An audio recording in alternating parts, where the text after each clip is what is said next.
ஆரம்பிக்கலாமா? இன்னைக்கு நம்ம விஜய் சேதுபதி அண்ணன் நடிச்சிருக்க 50வது படம் மகாராஜா. அந்த படத்தோட மூவி ரிவ்யூ தான் பார்க்க போறோம். ஸோ வாங்க வீடியோக்குள்ள போலாம். என் பேர் மகாராஜா சார். கேக்னல்ல சலூன் கடை வச்சிருக்கேன் சார். வீட்டில் இந்த லட்சுமி திருட்டு போச்சு. எஃப்ஐஆர் போடலான்னு வந்தேன் சார். படம் ஆரம்பிச்ச ஒரு 5 நிமிஷத்துக்குள்ளேயே நம்மள ரொம்ப ஒரு செம்மையான ஒரு மைலேஜில் படம் எங்கேயோ கொண்டு போகுது. ரொம்பவே சூப்பரா இருந்துச்சு. இந்த படத்துல எல்லாரோட கேரக்டர்ஸும் ரொம்பவே நல்லா இருந்துச்சு. எல்லாருமே சூப்பரா பண்ணியிருந்தாங்க. இதுல வந்து எனக்கு இந்த பாய்ஸ் படத்துல ஒரு மணிகண்டன் ஒருத்தர் வருவாரு. அந்த படத்துல கூட இறந்திருப்பாரு. அவர் ஒரு சர்ப்ரைசிங் கேரக்டரா வந்திருந்தாரு. அவர் பண்ண அந்த ரோலும் ரொம்ப நல்லாவே இருந்துச்சு. நல்ல ஒரு வில்லனா தான் பண்ணியிருக்காரு. ரொம்ப சூப்பரா பண்ணியிருந்தாரு. இந்த படம் விஜய் சேதுபதி கொஞ்சம் ஸ்லோவா போற மாரி இருந்துச்சு. பட் அவரோட அந்த இன்டர்வல் டைம்ல ஒரு பெர்ஃபார்மன்ஸ் வந்து ரொம்பவே வெறித்தனமா இருந்துச்சு. அவ்ளோ சூப்பரா பண்ணியிருந்தாரு. இந்த படத்துல எந்த குறையுமே சொல்ல முடியாது. ஏன்னா இந்த படம் ஸ்லோவான மைலேஜ்ல போனாலுமே அதோட பீக் வேற லெவல்ல இருக்கும். இந்த படத்துல விஜய் சேதுபதி பொண்ணா நடிச்சவங்களும் ரொம்ப சூப்பரா பண்ணியிருந்தாங்க. எல்லாருமே பெர்ஃபார்மன்ஸ் டூ குட்டா பண்ணியிருந்தாங்க. அனுராக் கஷ்யப் வில்லனா பண்ணியிருக்காரு. அவர பார்க்கும்போதே கொஞ்சம் ஒரு பயம் வர மாரி தான் இருந்துச்சு. ஏன்னா அவரோட பெர்ஃபார்மன்ஸ் அந்த மாரி இருக்கும். அவருமே ஆள் பார்க்க ரொம்பவே சூப்பரா பண்ணியிருந்தாரு படத்துல. அப்புறம் அவர் மட்டும் இல்லாம எல்லாருமே இந்த படத்துல நடிச்சிருந்த அபிராமி அவங்க எல்லாருமே அவங்கவங்க கேரக்டர்ஸ் ரொம்பவே நல்லா இருந்துச்சு. அவங்க எல்லாரோட ஸ்க்ரீன் பிரசன்ஸுமே ரொம்ப சூப்பரா இருந்துச்சு.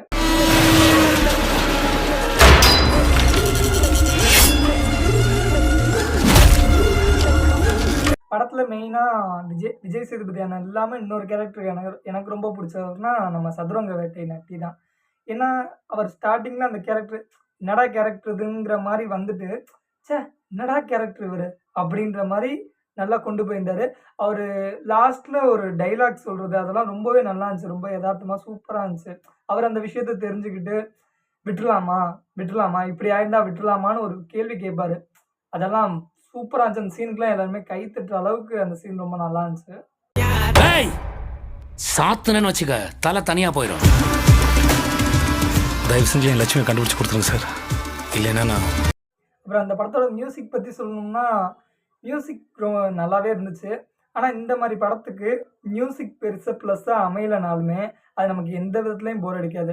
ஏன்னா இதோட ஸ்க்ரீன் ப்ளே அவ்வளோ என்கேஜிங்கா ரொம்ப நல்லா இருக்கும்போது, இது எந்த விதத்துலயும் ஏன்னா இந்த கதை ஒரு கன்டென்ட்டா ரொம்ப நல்லா இருக்கும்போது, மியூசிக் ஒரு மைனஸ் அப்படின்னு சொல்றனாலலாம் இந்த படம் ஒரு மைனஸ்ன்னே சொல்ல முடியாது. எல்லா இடத்துலயுமே ரொம்ப சூப்பரா இருந்துச்சு. மியூசிக் நல்லா தான் இருந்துச்சு. மியூசிக் இல்லனாலுமே இது பிரச்சனை இல்லங்கிற மாரி தான் இந்த படம் நல்லா இருந்துச்சு. எனக்கு வந்து விஜய் சேதுபதி அண்ணன பார்க்கும்போது, ஒவ்வொரு படத்துக்கும் ஒரு சர்ப்ரைசிங் தான் ரொம்ப குடுக்குறாரு. அவரு வந்து ஒரு வில்லனா நடிச்சாலும் பயங்கரமா பண்றாரு. ஒரு ஹீரோவா நடிச்சாலும் அவரோட பெர்ஃபார்மன்ஸ பயங்கரமா குடுக்குறாரு. ஒரு பாவம் பார்க்காத வில்லனா இருந்தாலும் பயங்கரமா நடிக்கிறாரு. பாவப்பட்ட ஹீரோவா இருந்தாலும் ரொம்ப பரிதாபப்படுற அளவுக்கு நடிக்கிறாரு. இந்த மனுஷனால மட்டும் தான் இது முடியும். இந்த மனுஷன்னு இல்ல, ஒரு போத் ஆர் நெயில்டு ஒரு 4 கேரக்டர்ஸ் இருக்காங்க. ஃபகத் பாசில், நம்ம ஜே சூர்யாண்ணா, அப்புறம் நம்ம ராகவா லாரன்ஸ் இவங்களுக்குள்ள இந்த both are villains and heroes doing well அப்படின்னு சொல்ற அளவுக்கு எல்லாருமே அந்த பெர்ஃபார்மன்ஸ் பண்ணுவாங்க. இவங்க எல்லாரையுமே ஓவர்டேக் பண்ணி ஓவர் ஷேட் பண்ற அளவுக்கு விஜேஸோட பெர்ஃபார்மன்ஸ் ரொம்ப சூப்பரா இருந்துச்சு.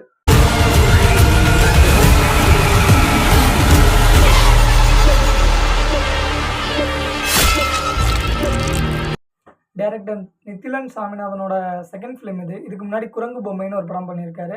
நான் இன்னும் அந்த படம் பார்க்கல. இந்த படம் பார்த்ததுக்கப்புறம் கண்டிப்பா எனக்கு அந்த படம் பார்க்கணும்னு ஒரு ஆசை இருக்கு. ஸோ கண்டிப்பா அதையும் நான் பார்த்துருவேன். Hats off you bro.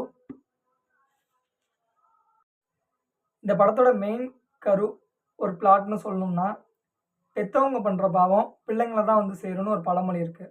So அதுதான் இந்த படத்தோட கான்செப்ட்டே.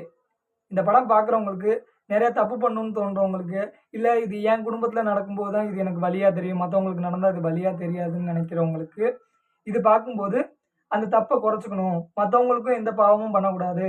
நம்மளும் நம்ம வயசுல நம்ம ஒழுங்கா நடந்துக்கணும். அப்படின்னு தோன்ற அளவுக்கு ஒரு 100 பேர் பார்க்குறாங்கன்னா, ஒரு 10 பேருக்காவது மனசுல பதிஞ்சு, ஒரு மாற்றத்த குடுக்கக்கூடிய ஒரு நல்ல படமா தான் அமைஞ்சிருக்கு. கண்டிப்பா எல்லாரும் பார்த்தே ஆகணும் இந்த மாரி ஒரு படத்த. யாரும் மிஸ் பண்ணிறாதீங்க.